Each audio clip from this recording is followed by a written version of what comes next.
Good morning, everyone. Hello, hello. Welcome to Book Buffet. So, we have had a bit of a break for varying reasons, and we have, in our last episode of Book Buffet, we had finished Sir Arthur Conan Doyle's this Hounds of the Baskervilles, one of the most famous Sherlock Holmes stories. It was a very fun time. If you feel like you missed out and would like to listen to our story and see all of our various reactions, all of the videos are on our YouTube. You can just honestly plug and play. Like, if you go to the very first video, I have it set up so that it just keeps on chugging through and you go from one video to the next. And you can listen to the entire story. And frankly, it was a lot of fun. So, considering how that went and how we were kind of like looking into doing different things, I have decided to sort of switch up the format a little bit. It's not really much of a buffet if you only have one book. Or one little thing that you get to taste on. So I have decided that our book buffets are going to be a little bit different. They are going to be various book recommendations based on a general theme. I will go through several different recommendations and, probably read maybe a chapter or several pages of each of the books so you can kind of get a taste of it. However, now that I have said that, I am going to be flipping the script a little bit today because I've got something pretty special that's going to be coming near the later end of this, or rather halfway point of this stream. I have done something that I think is very cool, and I can't wait to share it with you. But today we do have a theme. It is a spooky theme, and it is also an oddly, very specifically niche spooky theme, and it has to do with corn, like corn mazes, and you will see why this all connects up much later on. Like, why'd she pick that one? Well, so it is now fall, it is October, it is like, we're coming on to the peak time when we have like these harvest festivals and there are corn mazes and you can go to the pumpkin patch and pick out pumpkins and all sorts of things. So kind of have that idea in your mind. The sort of the apple cider and the apple cider donuts. Oh man, those are good. I love those. Covered in cinnamon sugar. Perfect. But let's say that you are going to these festivals and that you're enjoying yourself, and that is exactly where Killer Harvest comes into play. So this is by, so sorry if you heard that. That was a very loud buzzy buzz. Book. So this is by Christopher Crovatin. My apologies to Mr. Christopher if that was an absolute butchering of your name. But this is a kind of a perfect Halloween, gentle kind of spooky read. It is very, very short, very quick, very fast paced. I already love the end. Isn't that gorgeous? That is so good. And the cover by itself is just absolutely amazing. Hello. Oh, good to know. Thanks, Itchy. I'm going to move that over to the side. Is that a little bit better? We'll see. I might have been a little bit... Oh, wait. There we go. Let's try that. That should be a little bit better, too. Okay. Thank you for the update. We hate that reverb. And also, hi, Itchy. Good to see you here. So, just to recap, here's Killer Harvest. So this is a great, like, Halloween... Still verb. Ooh, don't like that. Let's see what we can figure out. I'm going to switch it to that setting on our microphone and see if that's going to do a little bit better. And we'll try it out from there. I'm also moving it farther away from me. I'm worried it might go a little bit tinny there. Let's see. Try it out. Well, I guess we'll just keep on trucking along. So, I know, I see you. Enjoy your meeting. I hope it goes well. So this is a great Halloween read. It has, it's super, super short. So this is it's set in a town called Gentle Valley, which, for us horror fans, if you are a horror fan, I'm not, but hey, that's just like reeking of, horrible things are going to happen here. So Gentle Valley is really well known for its harvest festival. It takes it super seriously. It's very famous for it. And it's an old tradition, tons of wonderful food, fun activities, and you know that gigantic corn maze. Well, Marcus, Chris, and Angie, they don't live at Gentle Village. And actually, they're a bit confused why they're there because they've been taken there by their parents. But like the school that they were just in, they each got suspended and got in trouble at school. Like one person punched a guy, another person made her entire like soccer team go bald, stuff like that. So they've gotten properly in trouble. So why are they getting, you know, rewarded by going to a harvest festival? So, and they're like, this place is kind of dumb and dorky. Maybe we're getting tortured by dorkiness, you know? And so they go into this corn maze, and in the middle of this corn maze is a rather creepy, like, scarecrow called the Harvester. And from that, I'm sure that you can guess where children start to go missing. And people are disappearing, and there's some rather nefarious things going on. So if you like just a very easy, simple, quick little read, and a lot of little fun things going on, this is the one to go for.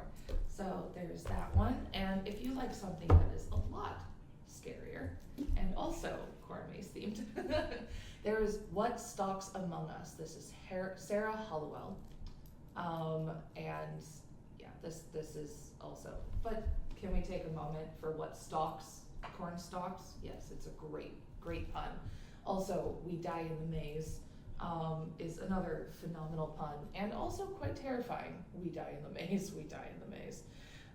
So this is two best friends who are, they're high school seniors, they're Sadie and Logan. They make their first mistake when they ditch their first end of year field trip so they're on a field trip going to an amusement park, and they ditch in favor of exploring some old forgotten back roads. The last thing that they were expected to come across is a giant abandoned corn maze, which already I'm out. Like, why would, you could not pay me to go to an abandoned corn maze.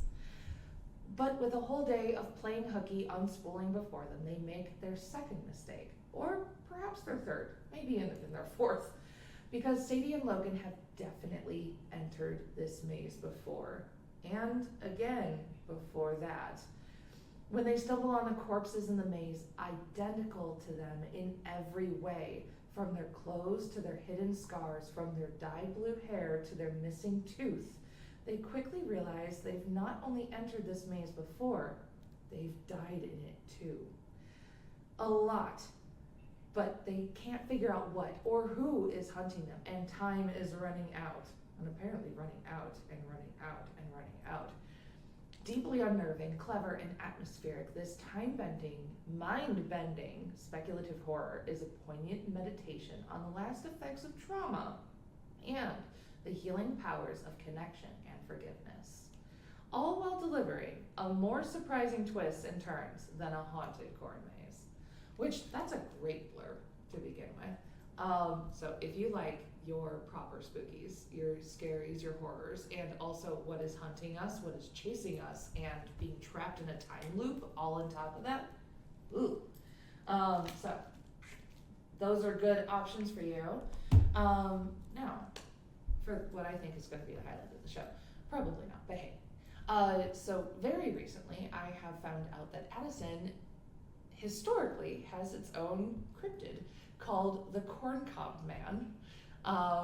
And I connected up with the Addison Historical Museum to learn more about the Corncob Man, and through a bunch of my own research and theirs as well, including helping me out with that, I got a video to show interviewing and talking about and sharing the story of it. So I'm going to flip over to that, and then I will be in the chat if you want to talk about things or ask some questions. There might have been some things that we haven't hit into the video that you might have questions about, and I'd love to chat you about the whole entire thing. And then on the back end, I'll pop in again and catch up and tell you about well, we got a fun thing going on tomorrow. So I will see you on the flip end. Enjoy the video. Hello, welcome everyone. This is a very special little event that we are doing where I am here at the Addison Historical Museum. My name is Courtney. I am one of the teen librarians at the Addison Public Library. My name tag is hiding. There we go. And I am here with... I'm Susan English. I am the museum coordinator for the Village of Addison. Yeah, thank you for having us. I'm really excited about this one. So just to give a little background of what we're going to be talking about today, several months ago, we had a patron come into the library and inquire about someone called the Corncob Man, which was something we had never heard about before. Surprisingly, there are some Addison residents who work at the Addison Public Library, but not a lot of them do. So we reached out to you, and you came back to us with some very interesting things, and that kind of sparked off this whole idea of learning more about who is the Corncob Man. And since this is, it kind of turned into like an urban legend, sort of like local cryptid type of like weird story that happened historically here. And we're going to be doing a murder mystery at the library this week, and the Corncob Man is absolutely making an appearance. Mind you, that part is all fictionalized. It is 100% fictionalized. I will, however, be using different stories and things that we're talking about here to sort of like introduce, like, here's the real story of things. And I also wanted to make this video so that we can distinctly put the difference between fiction and history as we have it. So I will say that a lot of what we're talking about today is hearsay and legend and such. There seems to be stories that are sort of like the urban legend. We were talking like a boogeyman type of a thing. I think we all kind of grew up like campouts or, scary stories and sleepovers and stuff like that. I think mine was the creepy babysitter story, where there was like a man who just like, it was a statue in their living room, and when the parents come home, the babysitter's like, I gotta tell you, that statue is really creepy. And they're like, what statue? Like, that one haunted me for years. So like we've got that creepy urban story going on, but then we actually had somebody portraying themselves as the Corncob Man, and it actually made it into the news bulletin, local newspaper, which we've got clippings of, and we'll be able to show you that too. So I guess let's get started with, how did you first come across the story of the Corncob Man? How was this brought to your aware? Well, here at the Historical Museum, we receive inquiries from the public on different topics. Can't remember if the person emailed or called, but he contacted us and said, what do you have in your files about the Corncob Man? Yeah. So I went to our trusty file cabinet and I came up with nothing. And I'm like, okay, this is interesting. So from the details that gentleman gave me in terms of the time that he remembered the Corncob Man, I was able to consult our newspaper collection. And sure enough, I hit pay dirt and I found 2 instances in the Addison News Bulletin where he's mentioned very prominently. Yeah, no kidding. Yes. We will show it to you later when we get into the descriptions and stuff, but there's a full illustration. So it's very, very fun. Yes. I am really looking forward to this. So off of the top of the hat. So what I have done, I mean, between the two of us, we have come up with some pretty good stuff. What I have done is, by your suggestion, I joined a Facebook group called When You Know You're From Addison When, which was a phenomenal Facebook group to be invited into. And I asked them about the Corncob Man. And in return, I have many stories. And I also looked through their archives and I found stories pretty much dating all the way back from like 2010 when people were talking about this. So I have stories from the past, on more years than I actually want to think about because I was alive during all those times, and doing things. So I have stories across the board, and I'll be sharing different stories that I kind of compiled on them. I am going to be avoiding certain names But at the very end of this, I will have a thank you to everybody that I kind of pulled information from, as well as, thank you to you. And thank you to whoever drew that. That's amazing. So I guess my first question is, do you know anything about specifically like the legend, the boogie story of the Corncob Man? As I said, really, I didn't know anything about it till I had gotten that research request. So I went to the original source in the newspaper. Right. Because, you expect your newspaper to be the source of your information. I know there's a lot of fake news these days, but back in the 1964, that was when it happened. our newspapers were much more credible. And in fact, because of the coverage of the Corncob Man, there was a disagreement between the editor and the editor-in-chief whether to run the story and to run the actual drawing of the Corncob Man. The editor-in-chief went out. He wanted to put that in, but the other editor who donated some of these resources to the museum claims that he was against it, and he felt that it hurt the paper down the long run with their circulation, because people no longer saw them as a credible source. Ooh, very interesting. Yes. So that kind of piqued my interest. So anytime that it's come up or whatever, I've kind of latched on to hear more about it. Yeah, absolutely. So, just a brief overview. The Corncob Man, also known as the Human Unicorn, and I think he had like a series of other names like the Corncob Monster and such. There's an urban legend about him that was very similar to like the boogeyman type of stories, and I've got several stories. They're a little bit different, but one person says it was just an urban legend that kids would tell to freak each other out. I remember hearing about him back in the 60s and had a friend with an older sister that said that the story had been around since her childhood. Addison was very different back in the day, and there were still small farms around with cornfields here and there throughout the town and around the edges. There were many versions of the story depending on which neighborhood that you lived in. So, Addison right now, we've got lots of businesses, lots of homes, we have a massive industrial park. But in the 60s, supposedly, significantly different. Well, in 1950, the population was still under 1,000. It's not until after World War II, when farmers start selling their land to developers, that you get the first subdivisions being built here in Addison. Yeah. So yes, it was a very rural, very German, Lutheran town. Right. Back in the 50s.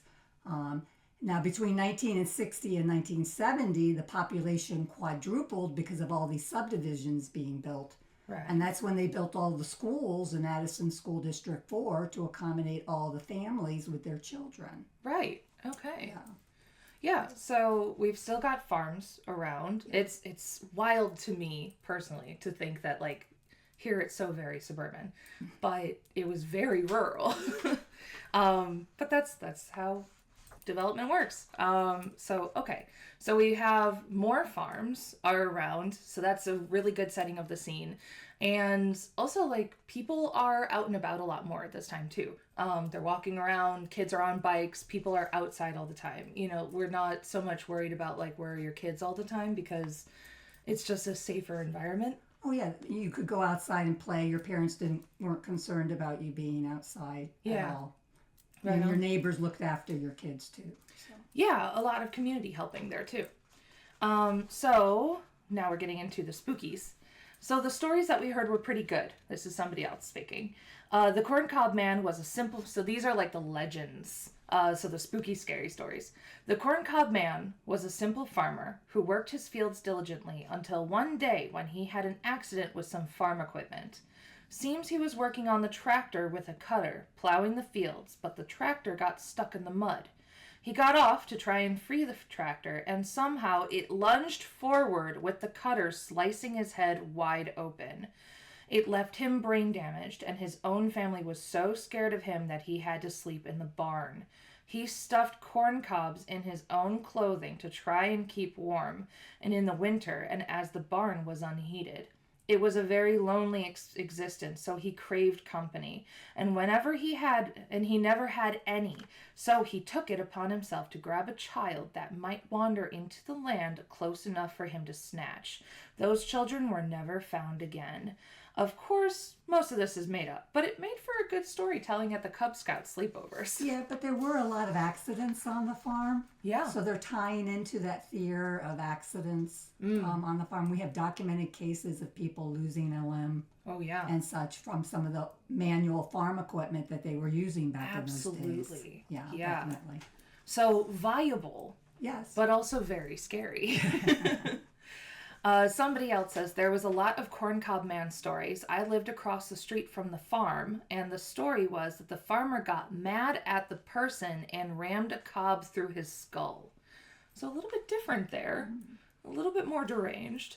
And then finally another says that years ago, before they built up at the Addison Stone Mill Road, before they built up Addison, Stone Mill Road was all trees, brush, and very scary at night. Well, the story goes that an old man used to live back there, and if he caught you trespassing, he would come after you. And if he caught you, you would disappear. He was dressed in overalls and smoked a corncob pipe, and that's how it was told back in the 70s. So the story is a little bit shifting. So there's also trespassing stories too. Yep. If you trespass on somebody's property, that's very common, not just in Addison, but in any community. Right. Mm-hmm. And also, these are also stories to, warn your kids away from going where you shouldn't be going, which that would have worked for me. Me too. Very compliant. Yeah. I would have been a massive chicken. I would have been so scared to go past any fields. And later on, we'll go into people's reactions on things, and that's a common thing for sure. Okay, now on to the part where the information that you found. So it turns out that in 1964, there was an individual who would dress up and jump out and scare people and sort of caused a whole hullabaloo. And alarming people. It got into the newspaper. There's many, many stories. I don't remember how long ago it was.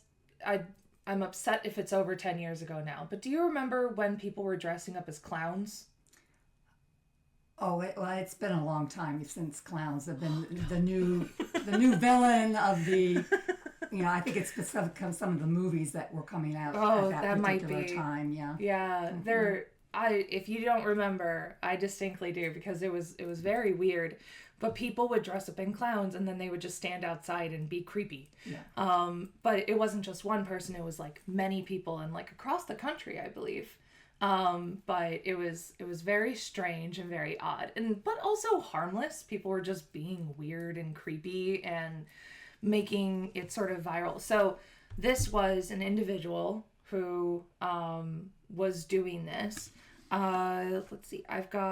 So this was actually a story. This was a description from somebody. I actually found this on Reddit. Oh, wow. I managed to find a Reddit story about this.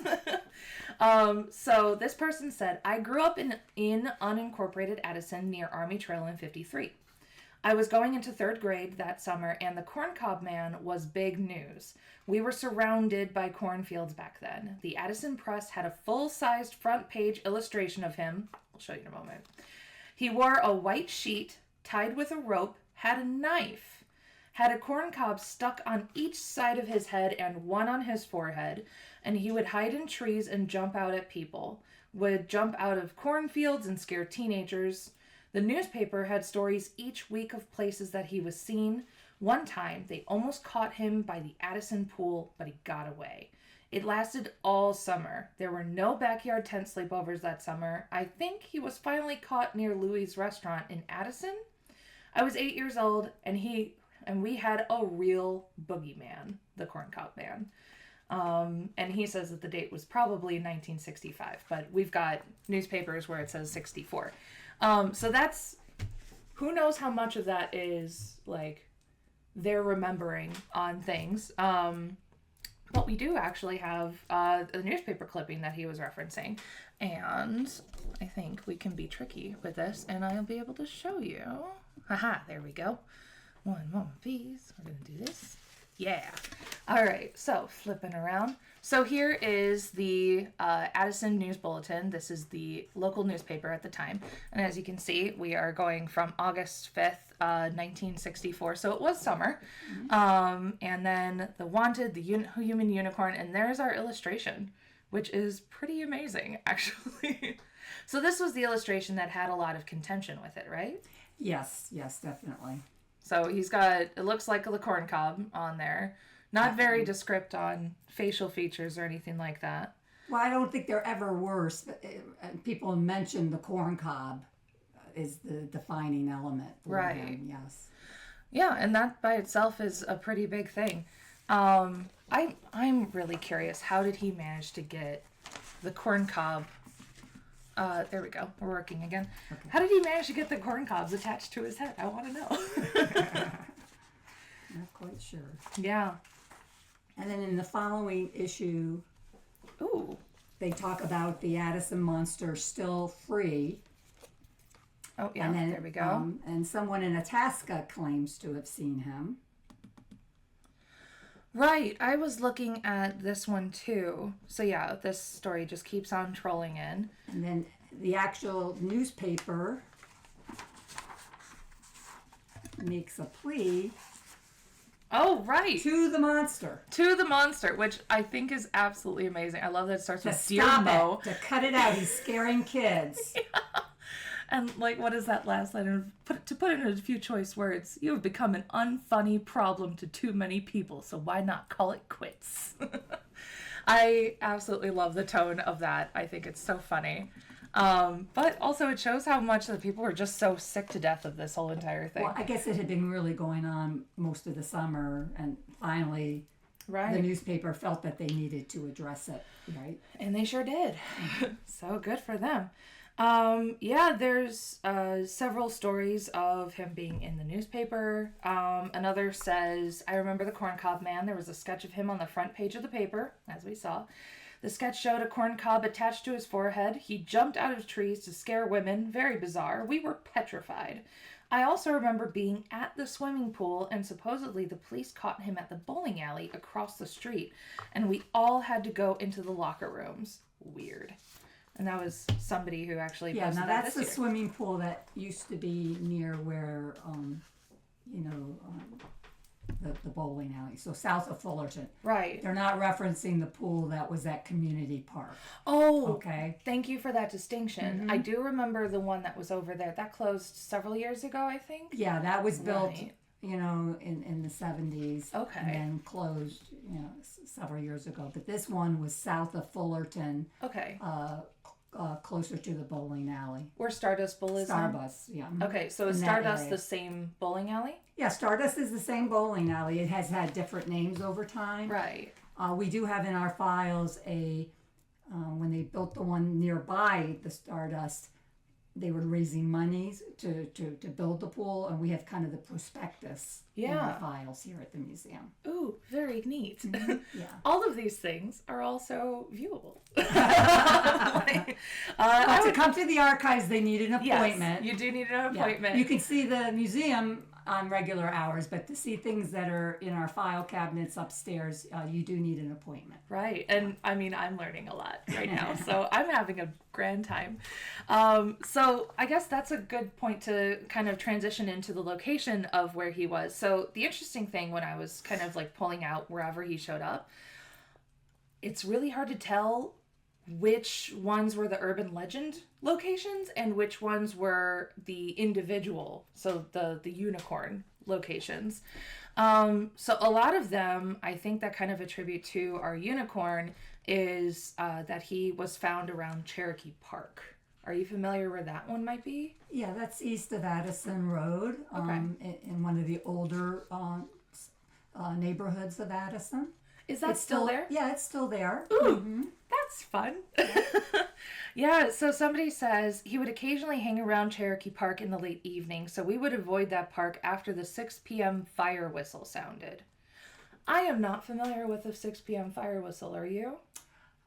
I'm not. I'm wondering if some sort of curfew or something. But there, Cherokee Park would not be too far from Lake Street, south of Lake Street, and that's where the fire department used to have their station on Lake Street. I think that's probably what it's referring to. I think I read something else where that sort of was referenced vaguely as well. So my guess is that they had a whistle that sounded every night at 6 o'clock. And frankly, if I was a kid, my mom would probably be like, you hear that whistle, you get your butt home. You have 5 minutes, you know. So yeah, I bet that's a good curfew time for a lot of kids to get home. Well, it's probably getting dark at certain types of the year. That is true. Definitely in the winter time, it would be getting that kind of dark. But also, if you've got this thing running around scaring people, you're probably going to want to make sure that your kids are home solid before dark. And also that's around dinner time too. So, so a lot of Cherokee Park, a lot of references to Louis Field, which I think later becomes Louis' Restaurant. I really don't know. Louis' Restaurant was built in 1918. Okay. It's now Louis Reservoir because in 1987 we had the master flood here in Addison. Oh. And FEMA said certain businesses and homes could not rebuild where they were, and that Addison had to put in some safeguards against future flooding of Salt Creek. That makes sense. So where is that located? That's at Villa Avenue and Lake Street. So that's on the very eastern edge of Addison. As you're coming west on Route 20 towards Addison. Yeah. It's that major intersection. And on your left, you'll see it has aerators in their reservoirs there. Yeah. They just got new ones. Yeah, that light up, I hear. Yes, I very haven't seen fancy. them yet, but I hear they light up. They have the big one in the middle, and then they've got 4 that like kind of spin, and they're really cool. Yeah. They did that like less than a month ago, I think. Yeah, I saw on Facebook that they were doing that. Yeah, it's nice. It's very nice. That does make sense because there's that little field right there that's empty, right along Salt Creek, and you can always tell when it's rained a lot because it floods right there. Interesting. It's always flooded along Salt Creek. Along all of Salt Creek. All of Salt Creek. It's a perpetual. And as we've become more developed, it's gotten even worse. Yeah. The situation. I went to Elk Grove High School, and Salt Creek runs along right back. Yeah. Always. No matter where Salt Creek is, it is flooded. All right, so other stories put him on Stone Mill Road and Lalonda and Wrightwood. So I think a lot of these are, and like there was a barn. So, and an abandoned farm on Lake Street. So it could be a whole variety of like, well, those are sort of like the urban legend ones where you tell the story, you go, that one right there. So always a vacant building, right? Dilapidated. No one's been on the property for years. That sort of thing. Yes. Yeah, nothing. Or he used to hang out on an empty farmhouse on Lalonde and Wrightwood. It was on the Wrightwood side. Nothing but fields and farm at the time. So very easy to get a little creeped out because who knows who's living there. So I guess let's get into what was the corncob man doing? So one person says, I lived by the 7-Eleven on Army Trail and was scared to death of the corncob man. We were told that he would go up to your bedroom windows, tap to get your attention, and scare you when you looked up. I swear that he came to my window and tapped several times. I never looked out. I froze in my bed. I was told that he lived across the street in the field behind the White House. And yes, he had a corn cob through his forehead from someone. Supposedly, someone drove it through his head in anger. This was back in the 70s. I had never seen him. I only fear him. Looking back, it's crazy to think that something like that could have existed. I love growing up in Addison. So this kind of feels like a little bit of a mix of like our unicorn and also the legend, like the urban story. And I would not be surprised if this person has a little brother or an older brother who like snuck around and tapped on their window. Made him come to life right at your door. Yes. My brothers would not have lost the opportunity. Yes. Mine either. 100%. Somebody else says, back in the 60s, he had a corn cob coming from his forehead, and he would jump out of trees at night and scare people. He landed on our back porch one night, screaming through the screen door. My father chased him through several backyards, but never caught him. So that's fair. Sounds like someone is having a grand time being a little bit of a menace and just scaring people a lot. Someone says, the first and foremost, depending on where you lived, he was called Corncob Man or the Unicorn. And from what I was told at the time from somebody in the PD, he was finally caught. He had behavioral problems. No charges were brought against him. So you found a story about that, did you not? One of our board members of the Addison Historical Society, Val Loftus, her father was Hubert Loftus, who was the village attorney, and he always claimed to his kids that he knew who the Corncob Man was, and that the village did bring him in for questioning and told him to knock it off, but they did not bring any charges against him. Yeah. Now, I think it is that he never told anybody he didn't tell his kids who it was. No. Yeah, and I will say that through research, there were a couple of names that were kind of brought forward as, like, this is who it was. However, all of those are hearsay. There's nothing that we can find to confirm it. And no definitive proof. None at all. And honestly, I don't want to drag some innocent people's names through the mud or accuse them, even though the two individuals are supposedly long past by now, according also to hearsay. But I would rather not go into that. Mind you, we are going through a lot of like stories and such, but... And this is not an invitation for anybody to reclaim the legend either. That is true. We are having a grand time with just the mystery of it, yes. And it is very, very fun. And again, if you're at the Addison Public Library and you want to participate in the murder mystery, the Corncob Man will be revealed. It is false. It is purely fictionalized. And I am really excited. I think it's going to be a lot of fun. But it is fictionalized. And just for funsies. And it'll also be really obvious it's just for funsies. So, yeah, a lot of those stories kind of come and go. One person says, I got trapped at the Addison pool. They were closed because he was supposed to be at the bowling alley, which makes a lot more sense now to me that the bowling alley and the pool were right next to each other. Also, really nice to have a pool and a bowling alley right next to each other. That's a one-stop shop for, like, summertime fun. Somebody said he was real and he was caught. He jumped out of a tree one night in front of my older brother. The Corncob Man was screaming like crazy and took off running. He also jumped on our back porch and screamed.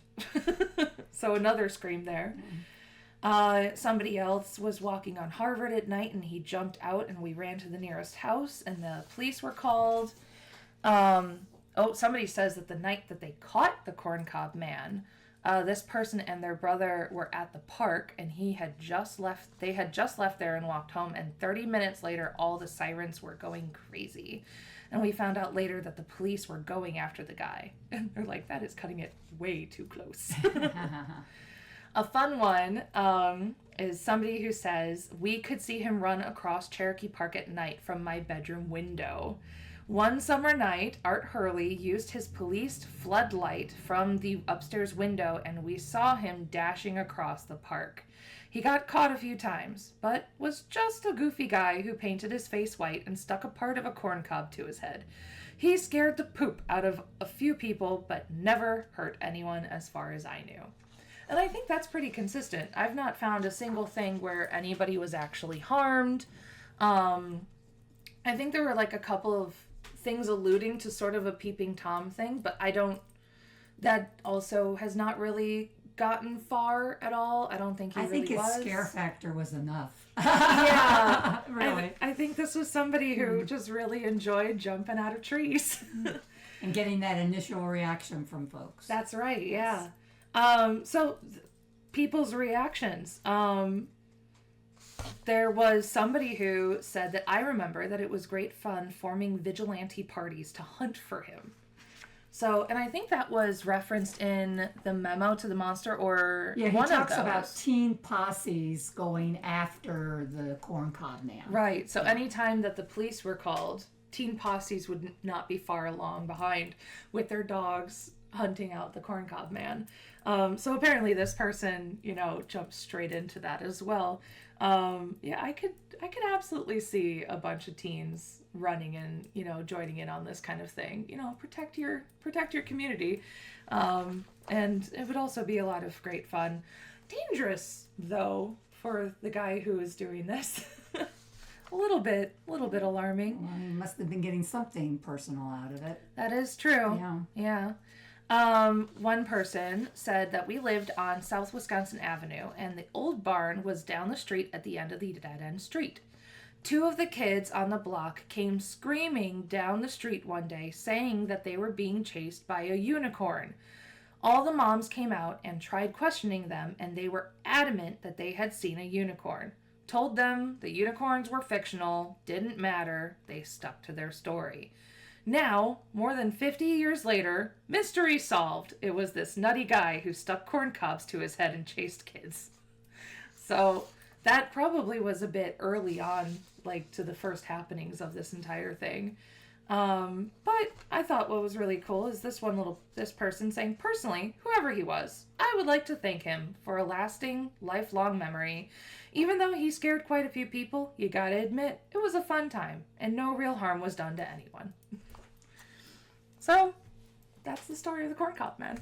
Do you have anything to add? It's here in Addison, Illinois. It sure is. Who knew that, Who knew? a town like us, has just this weird little story. And frankly, it was a good time. There's a lot of different stories about Addison, actually, that people don't know about. So for sure. So if you're amenable to it, I would love to do this semi-regularly. Do you know of any other Addison spooky stories that we might be able to tap into? I get asked that a lot because of Halloween. They want to know if our buildings are haunted. That's right. I do know that there was one of the teachers who lived in the Century House. His wife died. Okay. And they waked her out of the living room in the Century House. I've not felt any presence or anything of any otherworldly presence in any of the buildings. But also waking people in the homes was common at certain points. Oh, yes, definitely.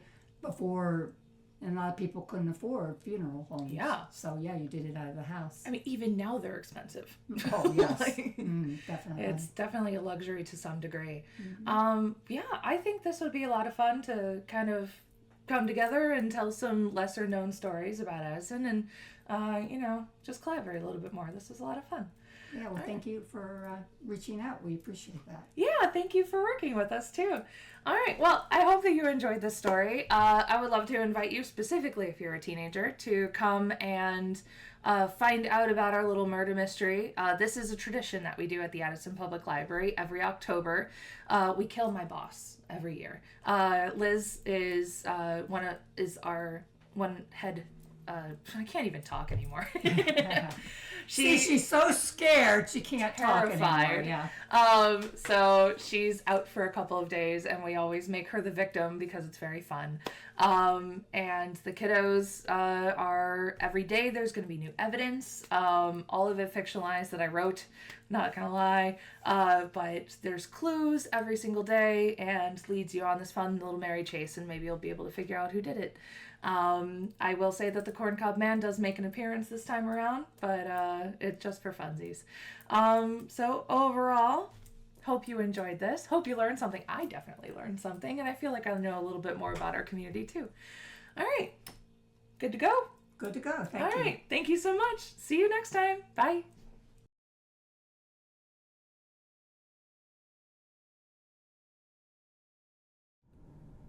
And we're back. Hello, hello. I hope you enjoyed that story. story. Honestly, I had a lot of fun researching it and just finding out more about this sort of like local bit of history, and yeah, just grand. So who knew? We had in the '60s a weird little corncob man kind of thing going on. So little things to do. Just as I mentioned in the video, we are doing a murder mystery right now at the Addison Public Library. We are on the last day of evidence, so there's going to be a lot of different things that you can come and just catch up on the mystery. The first day, the crime scene was found. The second day, the body went missing. And yesterday, we found the discovery of chloroform was in use. And today, well, you'll have to come in. I also have a display over there of, it's like right there, of more about the corncob man. I've posted up some stories that I found from our Facebook group that I was talking to, as well as recreations of the articles if you'd like to read them yourself. And I found a map from 1967, so very shortly after that, and I marked out the different locations of where that we were talking about in the video. So lots of cool things to do. Now, order of business. Tomorrow we are doing Let's Play Something Spooky. You heard that there's a very suspicious business librarian in the murder mystery in this library. That is true. Our poor Matt Williams is our very suspicious business librarian who is absolutely in the thick of this, quite possibly our main suspect, if nothing else. You can come and read his search history today. That was a particularly fun one to make. Anyway, tomorrow, Matt will be missing this one. I'm very upset. Not really, not at all. But tomorrow we have Let's Play Something Spooky. I have figured out how to set up the Nintendo Switch and have it to do all of the things. So we're going to play a spooky game. I do think that we are going to be playing Bendy and the Ink Machine, and I'm going to see what I can do about giving us a spooky environment. But it should be fun, and these are all things that you can check out at the library. You can check out Bendy and the Ink Machine. You can play the Nintendo Switch when you're at the library if I have it up and available.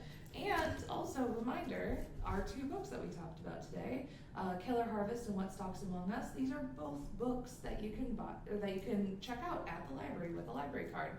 And if you don't have a library card, you can also just read them while you're here. So What Stalks Among Us is one of our newer books. Killer Harvest is a newer book, and What Stalks Among Us is one of the older ones. But both of them, phenomenal stories, and yeah, it's the jam. Okay, that is all for today. I hope you all had a wonderful day and enjoyed our little adventure into our spooky times.